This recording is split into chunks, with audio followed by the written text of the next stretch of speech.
Hello. Well, today, um, in the tradition of my birthday, it seems I seem to talk about Star Wars, and I recently got some books about the making of Star Wars, and as well as looking over the Blu-ray set that has some of the original uh, documentaries of the original trilogy. Um, which I can look at a bit. And, when I'm only going to show one of these books because there's quite a bit. And I also have some notes because I'm going to talk a bit about some corrections. Like, I know some months ago I mentioned this, but I feel like it's worth repeating again. It's been a while since I mentioned this, but yeah. Uh, Specifically, I'm going to sort of highlight, the making of Star Wars, which is a definitive story behind the original film. And yeah, now and this is a used book. It's from Thrift Books, so there is some definite wear there. But overall, it's pretty good, and even goes before Star Wars. So there's TH. If I can properly get it.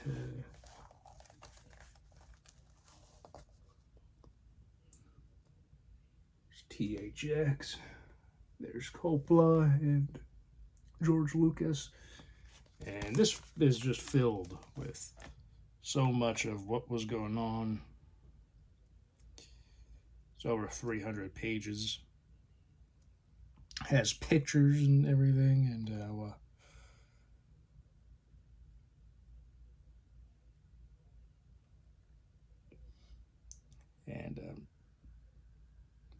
basically talking about how it goes all the way from before the film started to even be written, all the way during production, as well as after it was released and how it affected the whole, not just the industry, but just sort of like the effect of the world and how people were like, "Wow, this is amazing." Here's some more.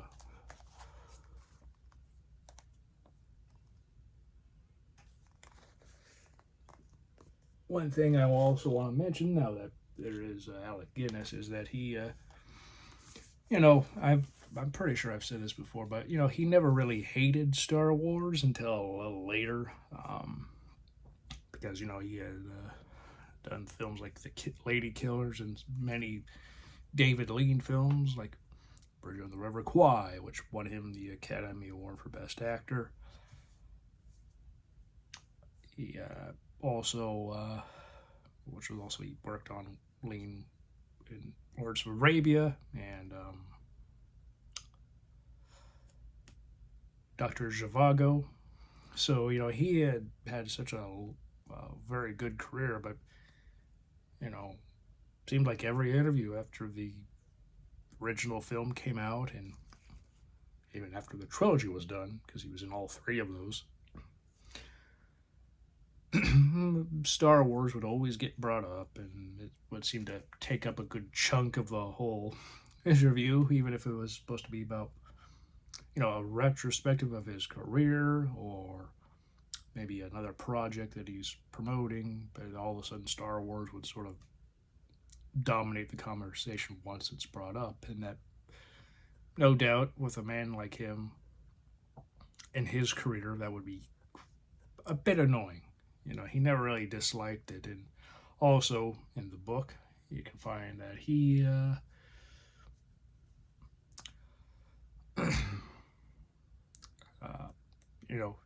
like, and this has also been said elsewhere, but he didn't really enjoy the fact that he was killed off, because Obi-Wan was supposed to be an Empire training Luke, and hence why Yoda was created, because Luke still needed to train to be a Jedi, and with Obi-Wan dead, and even though he established, at the end that, or after he died, that Luke can hear him, he's a Force ghost.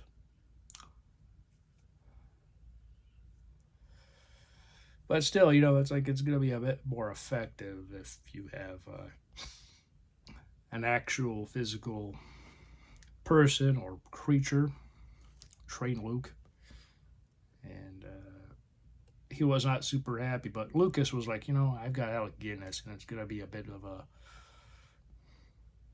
it's not going to be all that great in his mind to just have him stand around looking at, Death Star getting close to the planet to destroy it. He's not really involved with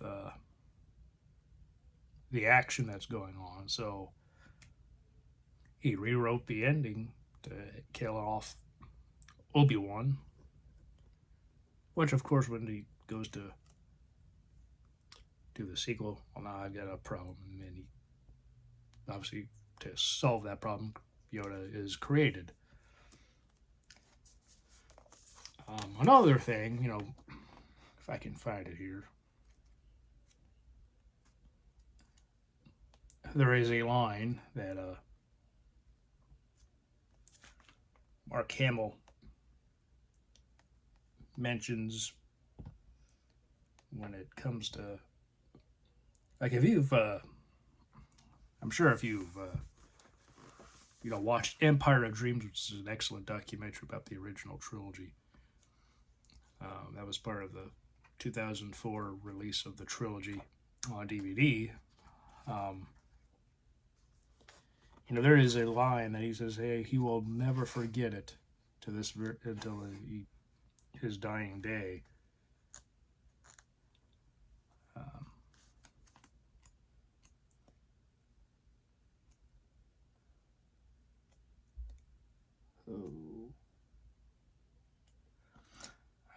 And basically, it was a line that he thought, "Who talks like this?" But he said it with all the earnestness that he thought was necessary. And he thought that he wasn't going to get the part because it was like it just wasn't happening. It didn't seem like he was somebody who they thought that George Lucas thought was right for Luke.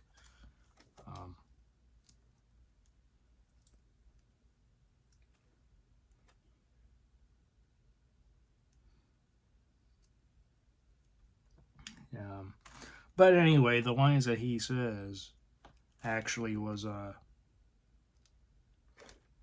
meant for Obi-Wan, Ben Kenobi, because it was a dialogue between him and Han Solo.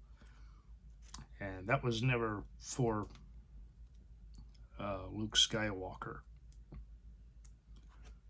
But he used that because he wanted to have interaction and discussion with Han. So when people were auditioning for Luke and reading, that's what he was.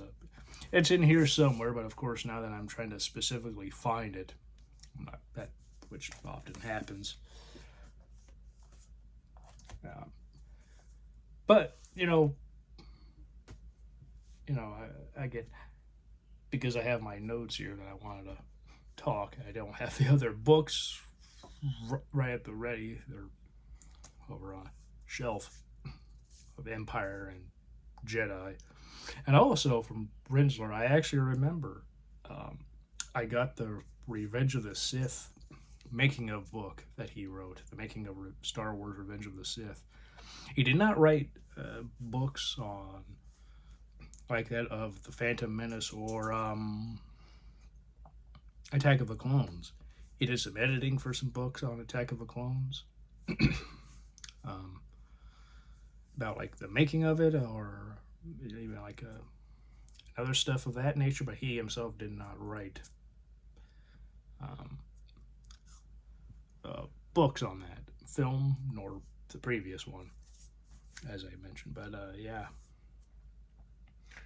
Now, years ago, probably about a decade ago, I made a video regarding like what went on with like Gary Kurtz and George Lucas, and I don't want to disparage the man, which even in the notes I actually say that at the end, but especially since he's passed away. Um, but when I made that video, which was basically me reading a blog post that I wrote, compiling it from my memories of reading these books, like from the library, as well as what people have written, because some people would have certain excerpts, but also some context was missing, which, in a way, I get it. You can only have so much with, like, especially with forums and threads and people commenting and discussing stuff, and sometimes they have links to stuff, and yeah, there was quite a bit of information out there, and of course, some people would have information that was either wrong or incomplete, or again, out of context.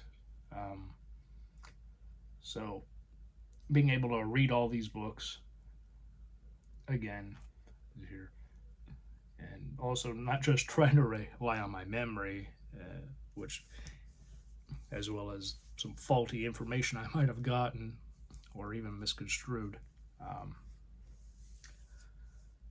I'm able to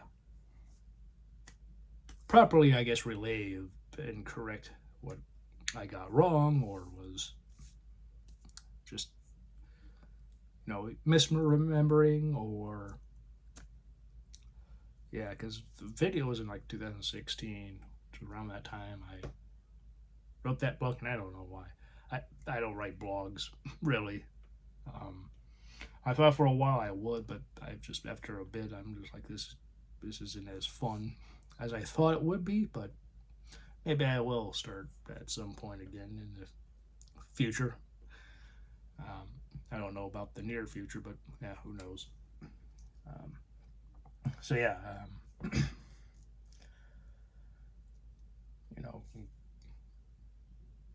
you know, whenever these books were mentioned as sources and things were taken out of context, and you have to decipher what is accurate and inaccurate based on what you know and see if new information correlates with what you've learned from stuff like this and some interviews and other things, and try to verify other information that the books may not have mentioned, as some later books will have information like the Star Wars archive books. And I don't have those books, but I have some other books. So years ago, I kind of, again, I implied or incorrectly stated like, oh, I got these books, which again, I was another thing is like it wasn't like a deliberate thing to say, but it was like I've checked them out at the library. I remember reading them quite a bit, as often as I could, and from there, just trying to recall everything that I had read, which memory is not always the best thing, you know.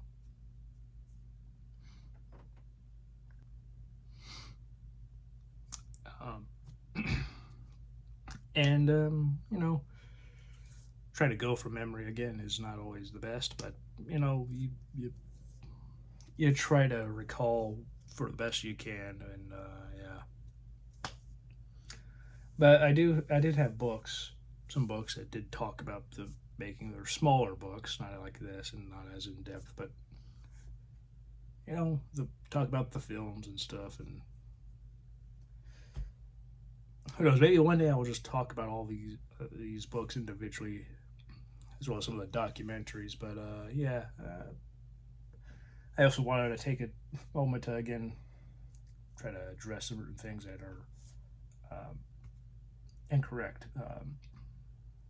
Like for instance, I recall how Gary Kurtz, would try to take control of the Empire Troop, but rereading these books, you know, um, uh, I'm able to know that that was not the case. As doing my best to recall from the various sites that I looked up uh, the information from, like with forums that would often link other sites. People were discussing things and regarding Kurtz's involvement, and it appears people were complaining what happened on the Dark Crystal shoot with Empire, as Jim Henson was displeased with his work, as he would often, as he was displeased with how Kurtz kept trying to insert himself in the creative process when that was not his job. Like in terms of being like a director, it's like, yeah, I'm putting my input here, and that film was directed by Henson and Frank Oz. So it's like, in a way, it's like creatively, you've got two directors, and in a way, it's like it'd be kind of a third wheel of sorts, and they don't need that. Um, and Lucas was able to convince Henson not to fire Kurtz because that's what Henson wanted to do. He was just so annoyed with his butting in and trying to get involved, and I think people just took that as like, oh, trying to take control away. And some people think, oh, that's also what happened with Empire and stuff. And it's like, oh, what happened with Empire is a bit different. But yeah, Lucas was able to convince Henson to keep Kurtz, as well as also help get Dark Crystal back on track with the budget, because that kind of inflated the budget, and was not, or because things just were not being properly done on that film. And since both Empire and Dark Crystal were a year apart, 1980 for Empire, 81 for Dark Crystal, I think people sort of took bits and pieces of what happened on Dark Crystal, and that put that into the narrative of what happened during Empire shoot. Since Lucas let Kurtz go, when he went back to the set and see what the issues were, but the whole try to take over the Empire, that was not what happened. Being creatively involved, where he himself was not really involved with the creative process of the writing or directing. People kind of conflated those things. Again, I just said that, but still. Uh, so, Kurtz has said that George Lucas would surround himself with yes men with the prequels, like people who just agree with him. And if you watch the behind the scenes of the prequels, you'll find that at certain points people don't really agree or are unsure about what George Lucas wants, like if it's achievable, especially as the films went on and more CG was done, because it's like, this could be achievable if we had more months to work on a certain sequence or a scene, but with the time frame that they had and with the release approaching, it was not possible, and so they had to tell him no. Whereas if they were just yes men, they would just do it no matter what until it was done, so that George Lucas would be happy. When it comes to The Empire Strikes Back, Kurtz did not say no to Irvin Kershner, who was the director. At various points, like for instance, he would do multiple takes of a scene, which actually put the film behind schedule, as well as, of course, increase the budget. When that happens, he should have said, we got to move on to the next scene, because this is George Lucas's dime we're working on, and it's not like a studio or anything where you have more freedom because it's not a studio film. But because of that, we also have to really make sure we're getting things done in a timely manner. Um, other times, you know, Kirshner would take a bit too long to make certain decisions. Well, it would have been good to have a producer, or for the producer to come in and help the director out with what is going on. Kurtz did not do that and left Kirshner alone. Kirshner also didn't really think of Kurtz as a part of the production team, as he wasn't very involved with the many meetings of the head of production. Like, he was there, but he didn't really say too much. Um, you know, George Lucas himself did his best to stay away from the production of the film, and basically overlook the special effects and see how they would turn out when using the stop motion and anything involving the blue screen. But he realized he couldn't do that for the whole shoot and would often visit the set, as Star Wars was his baby. This was his, and he had to make sure he saw it through all the way. Basically, he'll be there in California, making sure the effects and everything are good and on track. Because the original film, they were not so, lucky. In the sense, like, the effects that he wanted when he came back from the shoot, which he didn't get everything shot. But that's a whole other matter, basically.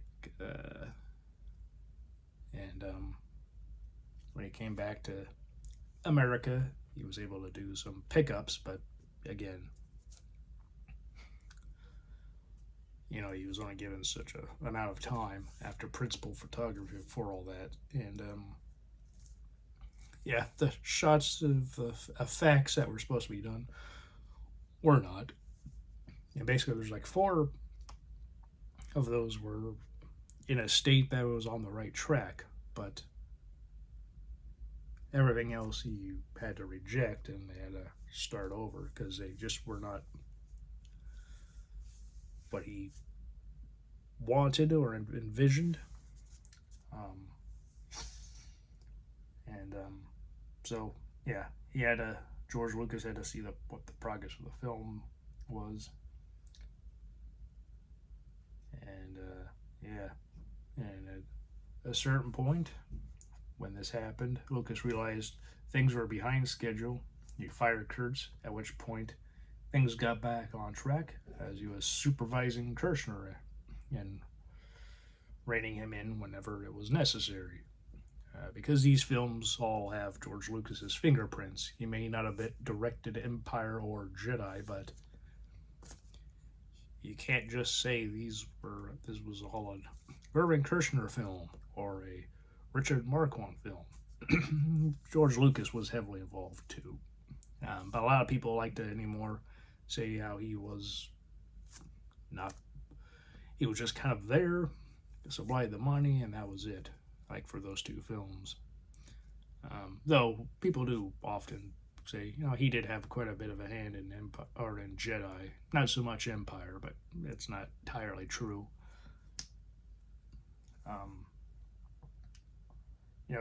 Kurtz's firing seemed to be inevitable, as Lucas himself wasn't sure he wanted Kurtz to produce Empire, as he had certain issues with Kurtz or the previous Star Wars and was wary of having him produce the sequel, as Kurtz himself did not like conflict and did what he could to stay out of any problems. There was quite a bit of tension on the original Star Wars, and in particular, Lucas wanted to let Gil Taylor go, who was the DP, since Lucas didn't like the way he was lighting the scenes or shooting the scenes. Like, he had a certain vision, a certain way, like a documentary style, and that's why he hired Taylor, because he liked that style and he thought that would fit Star Wars perfectly. But when they were actually making it, that things just were not correlating correctly as he wanted. And so Lucas wanted Kurtz to make the final decision. Like, you're a producer, you know, I throw my 2 cents towards you, so now help me with this. And a good producer's job would make the shooting of a film as smooth as possible. Um, but sometimes that is out of people's control and hands for many reasons, such as how the original Star Wars, there's like the first rainstorm in 50 years in Tunisia when they were shooting all the Tatooine stuff and destroyed sets, at which point they had to try to quickly rebuild as much that they could and continue to be, uh, shooting on a timely manner. Um, but yeah, and while this isn't necessarily an issue, but Kurtz did say that he felt that if Taylor was fired, the whole English crew would leave with him. Um, uh, and so then all the tense shoot continued. And I think there was a point there. Um, but, I guess you could argue that, they're being paid to do this film. Of course, the British crew was kind of like, yeah, this is a kid's movie. It's stupid and dumb. Who cares about science fiction? And still. But, while Lucas himself felt he shouldn't have let Kurtz produce Empire, he felt he should give him a second chance, because of all that stuff. And, I made a good point, but, there's a lot of tension making the original film, and it's like maybe some of that tension would have gone away had it not been, had he been able to replace the director of photography. I mean, at least in that sense, being able to have scenes lit and shot the way that he wanted, that aspect might have been easier, while other aspects would have still been very tense during the shoot. So obviously, we'll never know what happened. Um, but in the end, Lucas and Kurtz parted ways, and whenever Kurtz basically, whatever he would say, Lucas had a yes man around him. He was basically projecting a bit of what was going on with him on Empire onto Lucas, because the prequels were not so. I mean, the prequels were always liked by people, but there was a good chunk of people who were very vocal about how they weren't super happy with the Phantom Menace and Attack of the Clones. Revenge of the Sith seems to be more generally looked at as a good film overall, whereas the other two seem to be fairly mixed. Though the reception to them has grown, which I always thought would happen, but I mean, you can never really predict all that. But you know,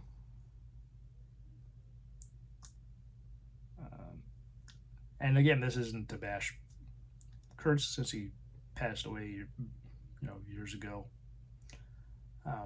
But there's a lot of people who have made it out like Kurtz's involvement, was truly pivotal with Star Wars and the success,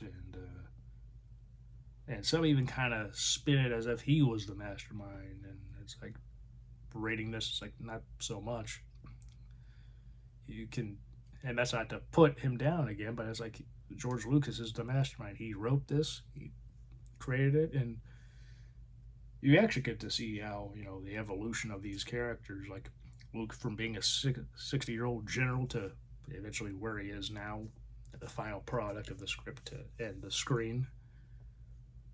Han Solo at one point being an alien and having gills, which has been known. At an early point, there was the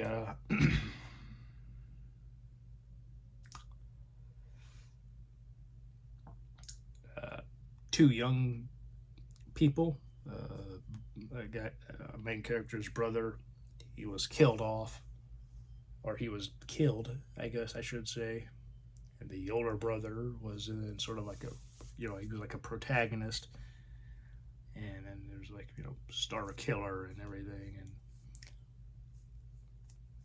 like Cain Star Killer and Anakin Star Killer and Luke Star Killer and or like Luke the Skywalker of sorts, which is how Skywalker came about. That name existed already, but it was sort of like a title, what people gave him, associate with him. But yeah, it's interesting to read all this and just to see how all things changed. And,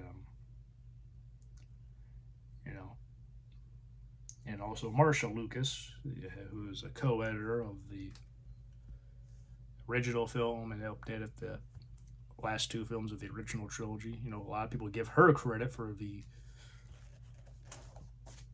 original Star Wars. Like, she's alone saved this film in the edit, which, in a lot of ways, like, the edit is basically,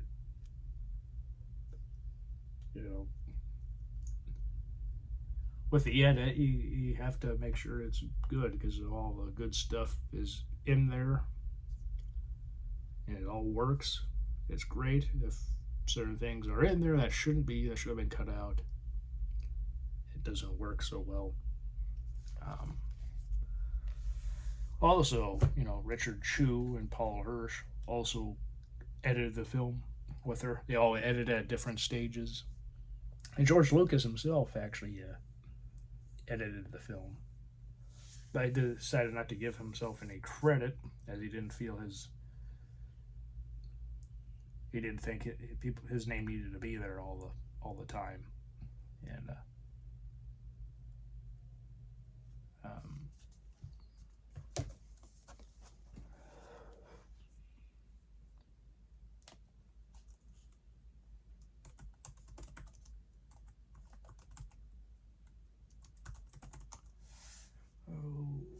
his name is Jepsen.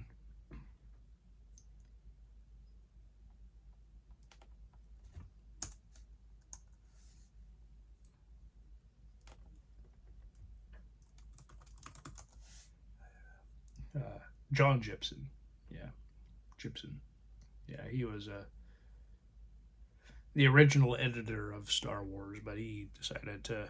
But he was let go because he was cutting things and too early or something, and it's like George Lucas was like, I got her. He'd recut the whole film in dailies, and from there he was able to put the movie back together. And it was also around the time I was like, okay, I gotta start to do pickups, and yeah. But George Lucas did think his name needed to be on there everywhere. Like, writer and director and editor, and later, executive producer, he got to be credited with the special editions and such.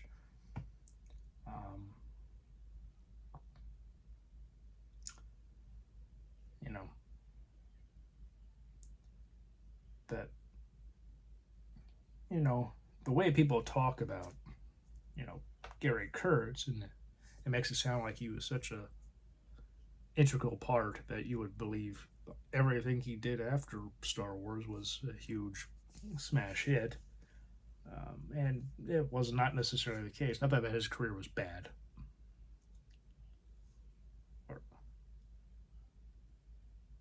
I'm sorry, 1982 was the Dark Crystal, not 81. So there you go. But yeah, 1982, after Empire, there was 1982's Dark Crystal, 1985's Return to Oz, which are both cult favorites, and then also he produced 1993's The Thief and the Copper. And those are like the only notable major things that he did after Empire Strikes Back. And the last one, he didn't even get credit. Not sure why, but yeah. He, yeah. I just wanted to fix all that, and I know that took up quite a bit of time.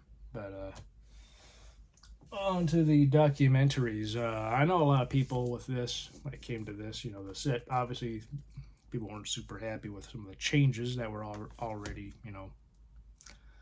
laid out in the original trilogy, as they haven't for years.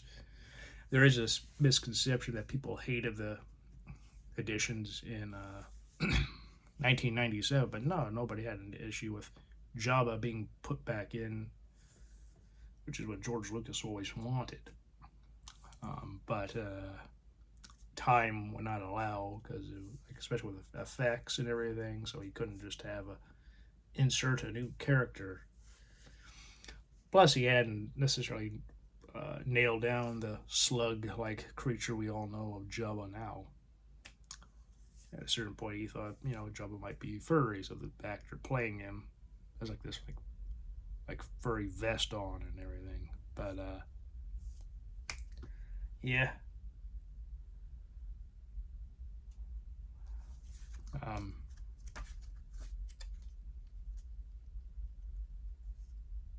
On the documentaries on the discs, the third disc is the making of Star Wars, and the Empire Strikes Back, special effects, classic creatures, Return of the Jedi, and these are documentaries that are like 49 and 48 minutes. Like for television, and Anatomy of a Dewback from 1997, Star Wars or Star Warriors from 2007 about the action figures, and 501 Legion, a global organization of Star Wars costume enthusiasts. Shows how a super fan club promotes interest in the films through charity and volunteer work. The Anatomy of a Dewback shows some of the special effects in Star Wars, and became even more special 2 decades later. George Lucas explains and demonstrates some of how his team transformed the original Dewback creatures from immovable rubber puppets in the original 77 release to a seemingly living, breathing creatures for the Star Wars Special Edition update. And then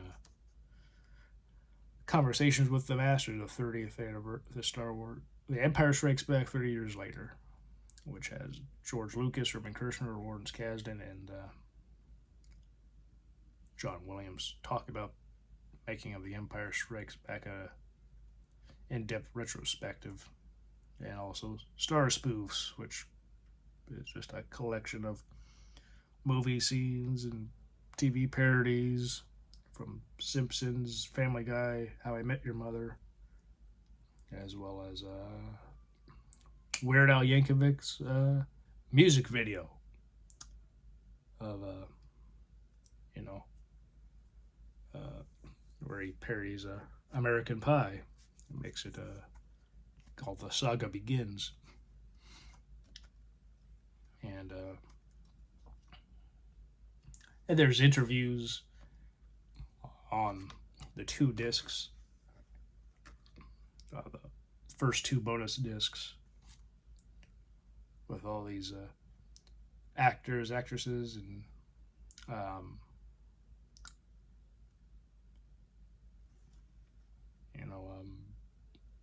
people who worked on the films, behind the scenes, people just talking about them, and yeah.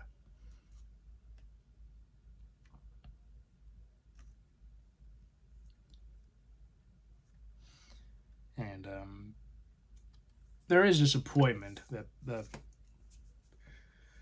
documentaries for the prequels, as well as the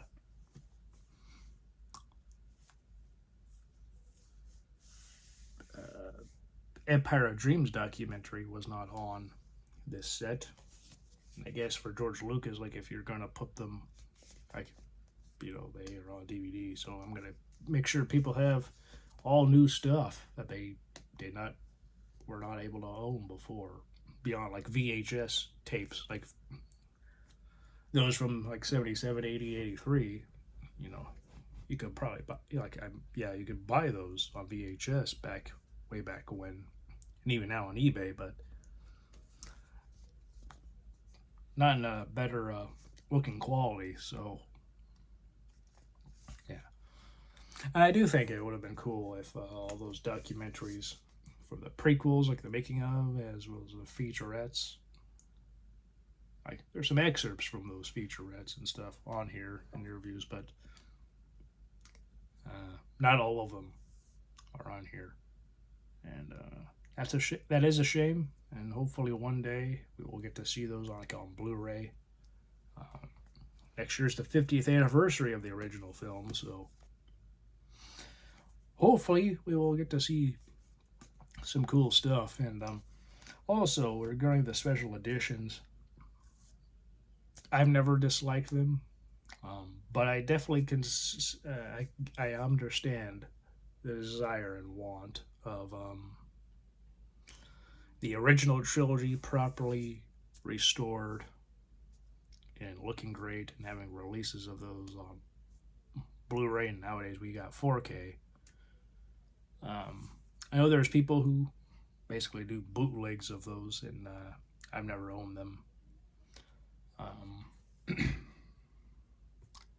I always thought it would be cool to have like a cool big box set, like of the Star Wars films that George Lucas did, like 6, and then for like 4 through 6, you got all the versions that we've got of, A New Hope, Empire Strikes Back, and Return of the Jedi. The original 77 versions, 1980 version, as well as the 1983 version, as well as my computer is now making noise, so I will now help make it stop. But all the versions from 97, 2004, 2011, and then 2019, when all of them were on 4K. You get to see all the changes and all the updates, see how those updates and everything got better. With the whole Greedo thing, that was kind of like a big thing, like, Han shoots first. In a way, that kind of implies that Greedo did shoot, but that's a whole other thing. But I never saw that when the two of them, which now they basically shoot at the same time. Also, now Greedo says McClunky, which means this will be the end of you in Huttese. I always thought that's kind of an interesting it's an interesting additional dialogue, but okay. But yeah, how that happened, and now the two of them shoot at the same time in the cantina, and yeah, people are like, that ruins his Han Solo's entire character. He's supposed to be a guy who shoots in self-defense, which, he still does, but now they're shooting at the same time. But I definitely understand that, where, guy has a gun pointed at him. Greedo has a gun pointed at him. So now Han takes out his gun, aims it under the table. They keep talking, and then when Han sees the best opportunity, he shoots, and Greedo never has a chance. I absolutely understand that. I get it. And I do think that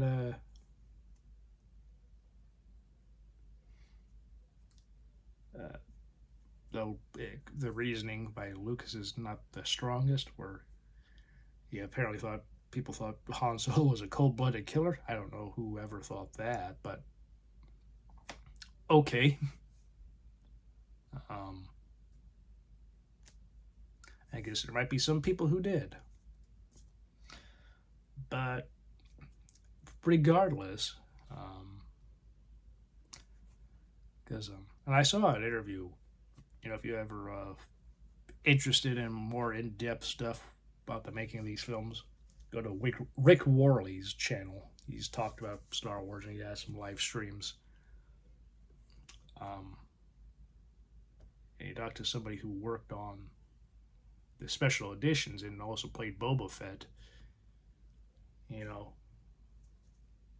because he was working for the effects department, and he was able to then play Boba Fett when they inserted him in the special edition version of A New Hope. And he talked about that, and there's they were getting into it a bit about Greedo and Han and everything, and there was like the whole thing like when on the Death Star when they were shooting, like Lucas wanted to cut out a lot of the shooting going on when they go to rescue Leia. And they're dressed as stormtroopers, Han and Luke, and they have Chewbacca as their prisoner. And then that shootout and everything goes on. Apparently, he wanted to cut all that out, but it just looked very awkward and everything. Like, because one minute they're all standing there, and the next they're all just dead. Like, what happened? And so somebody said that was not good, and so Lucas put that back. And so when he heard that a similar thing happened with Greedo and Han, and how Greedo now shoots before Han, and Han has this weird, like, moves his head out of the way from being shot in the head.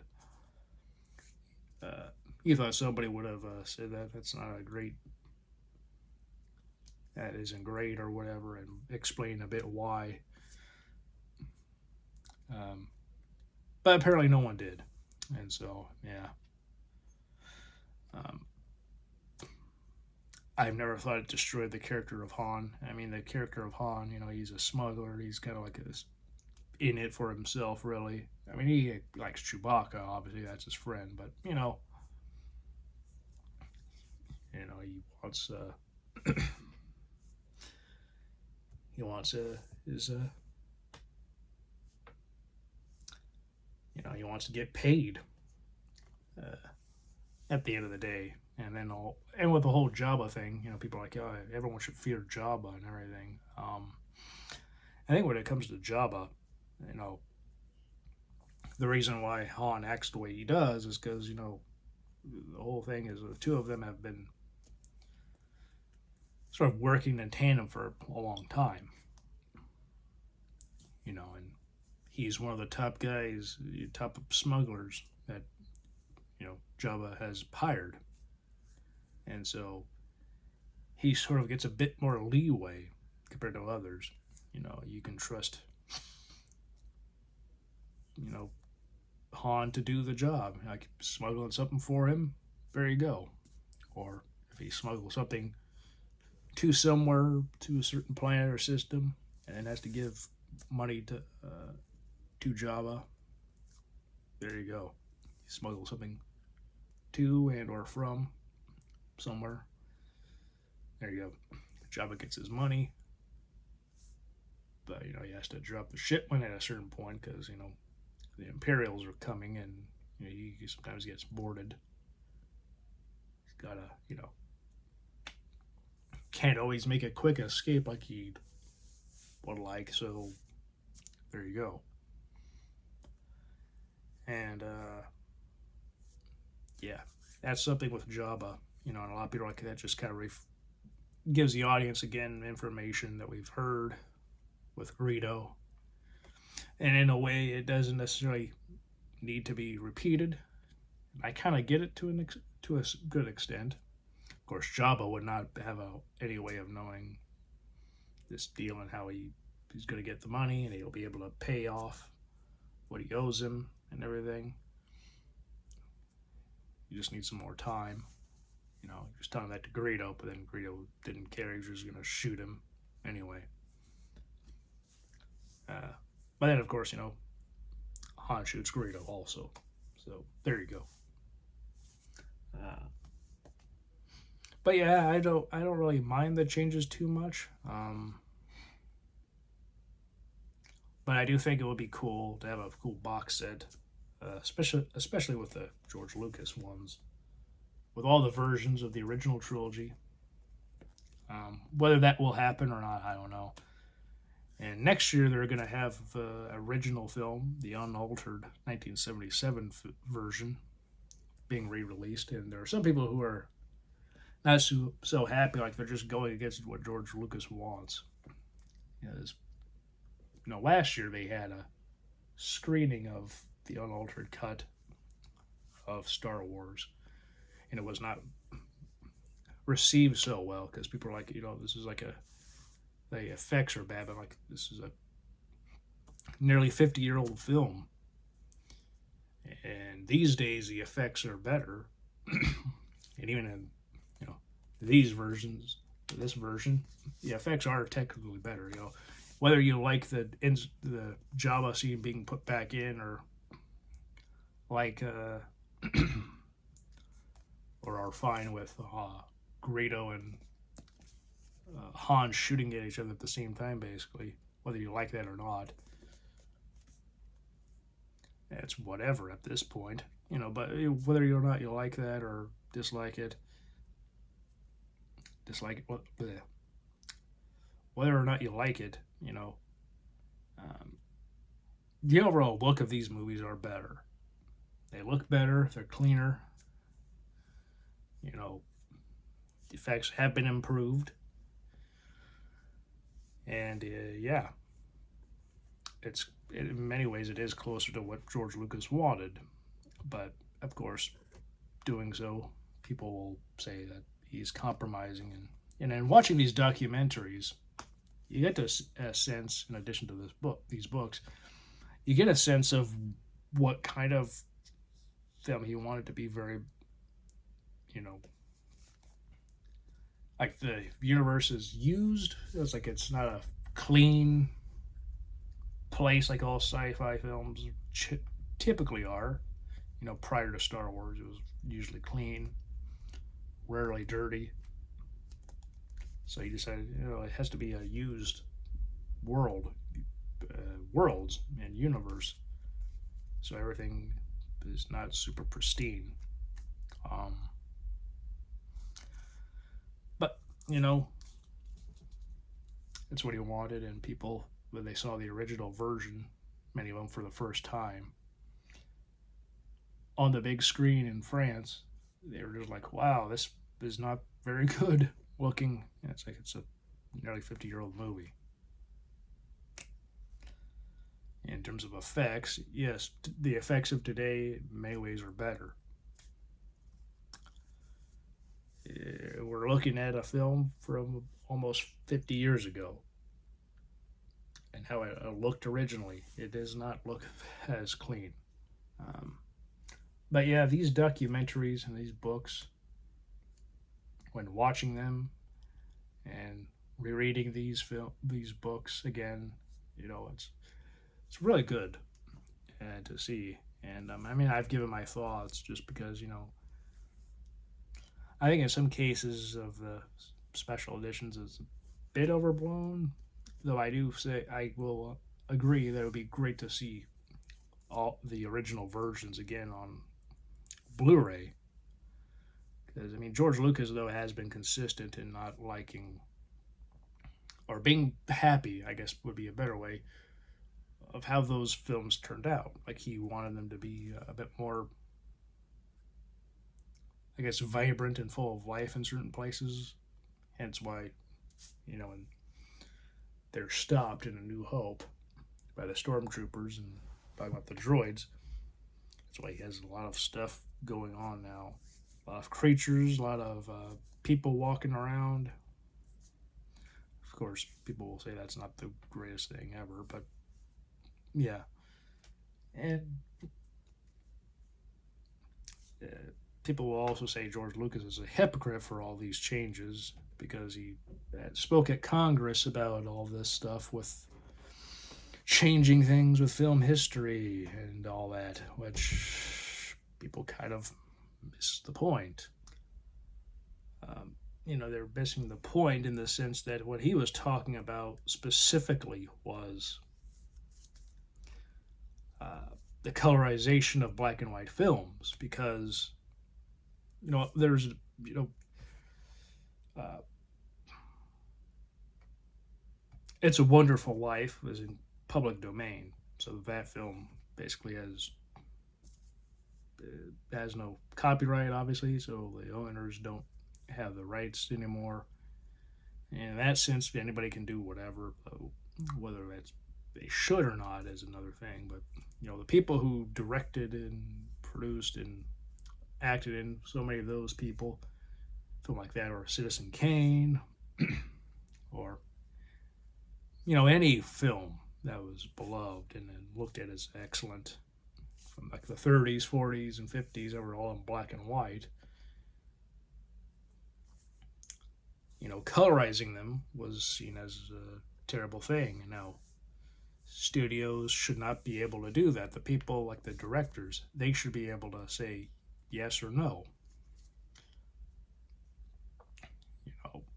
George Lucas, the owner, at that point, the director of the original Star Wars and the writer and producer of the two sequels, who had his fingerprints on those films, as again detailed in the books, and even listening to him talk about these behind the scenes and the making of these films. Him doing the special editions is not a crime. Making these updates is not an issue.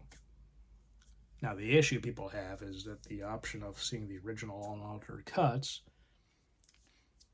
was not really available. I mean, in 2006, there was DVDs, which I own, and I've shown in smaller forms, but because I gave the other ones to my mother, who likes Star Wars. But, they, were not super, the 2006 one, those releases were not the greatest of qualities because they just took them from a Laserdisc rip, which also has bars on the, not just on the top and bottom, but also on the sides. And so if you're not able to zoom in basically to then see the film and in as big of a frame as possible, it's going to be a very small screen, unfortunately. But yeah, and I do agree, but although back in 2006, not everybody had flat screen TVs like we do now. A lot of people still had tube TVs. And with those TVs, you couldn't tell that there was anything really wrong with the aspect ratio if you had the widescreen versions. But if you got the bigger screens later on, you can then tell. But yeah. Anyway, all these changes that he's done, I think, he is justified to make them. Of course, he has been very consistent with his unhappiness with how the original versions of the OT turned out. So there is that. But yeah, considering he himself was the director, creator, and producer and writer of these films, he does have the right. So in that sense, he's not contradicting himself, like people say, making them the way he wanted them to be. It's his right. Of course, now he doesn't own Star Wars, so that's a whole other story, I guess. Yeah.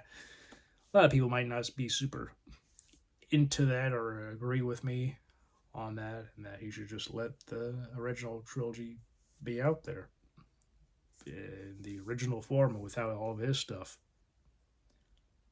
That's a thought that's been talked about for a long time now. There are some people who aren't super happy with the 50th anniversary being the unaltered cut that I've seen, but an unaltered cut outside of last year, uh, you know, screening. In 2019, there was I remember reading about how a film festival at a college in San Francisco actually had a version of a 1981 version. So there are some differences, but the big one was an episode for A New Hope added in because George Lucas always wanted it to be numbered. But since that was at that point the only Star Wars, he had a relit, or not necessarily relit, but he basically listened to Alan Ladd Jr. and be like, all right, yeah, I won't put that there, but the next one it will have a numbering. He's like, fine. But yeah, all the stuff that was really added from 97 onward obviously was not present in that screening. So it doesn't seem like George Lucas has a major issue with that version being seen because he had to actually give the okay for that. Disney apparently had could not just say yes or no with because they person who was writing like this thing for the website of like the school or whatever, he was there and apparently had a hand or was able to either he had a hand in getting the movie to the college for their little festival of I think filmmakers of that were from San Francisco, since that's where George Lucas lives. They're like, hey, that would be cool to have a version of Star Wars, Star Wars play there. Or something of the sort. I don't remember exactly what the festival was all about, but they got a copy of that. The guy was there, and he either helped get that version to the college and then sent it back, or he knew somebody and talked to them about that. And basically, yeah, they had to get George Lucas's permission, not necessarily Disney. So that's an interesting thing. I think I've mentioned that before, but if I did, it was quite some time ago. And now I've tried to Google that for a while now, but now all you get is the 2025 French screening of the unaltered cut from 1977. So, yeah. Anyway, this video went on long enough, but yeah, the making of Star Wars. It's quite quite interesting. If you have never watched the documentaries, some are on YouTube, so you can probably find some of them on there. This is fairly pricey, but with how expansive it is, yeah. And I got this about $40 at Thrift Books. But yeah. Anyway, yeah, this was released for the 30th anniversary in 2007.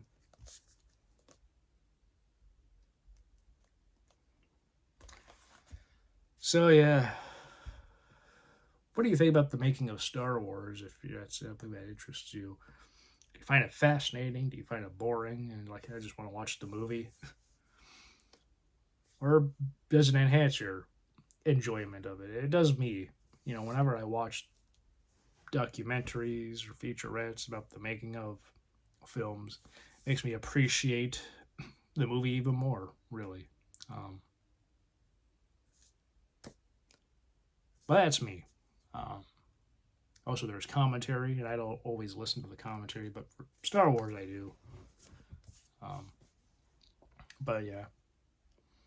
So let me know your thoughts.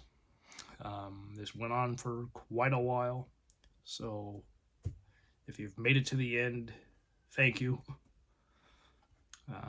But yeah, I like Star Wars a lot, as you can tell. So yeah, and yeah, I had a lot to say. Hopefully, it was worth it. If not, I apologize. So yeah. Anyway, please take care, and I will see you all next time. And I'll see you again. Yeah, just have a great weekend and a great week coming up. So yeah, bye.